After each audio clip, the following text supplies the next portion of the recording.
अस्सलाम वालेकुम, my name is Rahman और आप देख रहे हैं मेरी यूट्यूब चैनल। तो दोस्तों, आज की वीडियो में आपको यही सिखाने वाला हूँ कि आप किस तरह से जो है फ़ोन रिचार्ज से जो है मतलब आप अपनी ईज़ी लोड कर सकते हैं मोबाइल पर। काफ़ी लोग यहाँ से ईज़ी लोड कर रहे हैं लेकिन उसके साथ प्रॉब्लम आ रही है। तो दोस्तों, आप इस प्रॉब्लम को कैसे सॉल्व करेंगे?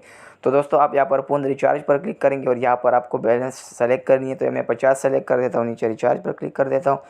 तो जैसे हम इस पर क्लिक करते हैं यहाँ पर न्यू पेज पर आ जाते हैं। दोस्तों, आपको ये करने के सबसे पहले आपको वो नंबर देना है, नाम देना है जिससे आपका नंबर वेरीफाई है। सही है दोस्तों।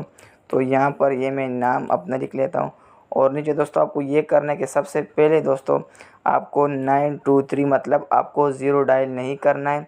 तो यहाँ से दोस्तों मैं अपना नंबर लिख रहा हूँ, ठीक है। 92 फिर उसके बाद 0 नहीं डायल करना है, फिर आपको पूरा नंबर लिखना है जो आपका नंबर है। तो यहाँ से जो है मैं ये नंबर लिख रहा हूँ, ठीक है। नंबर लिखने के बाद दोस्तों आपको यहाँ पर जो सिम सेलेक्ट करनी है टेलीनॉर। अब मैं रिचार्ज पर क्लिक करता हूँ।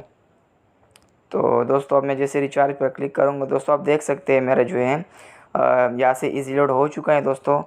तो आप भी इस तरह से ईजी लोड कर सकते हैं दोस्तों, आपको मैं तरीका सिखा दिया है। तो दोस्तों, अगर वीडियो अच्छी लगी वीडियो लाइक करें, चैनल को सब्सक्राइब करें। शुक्रिया।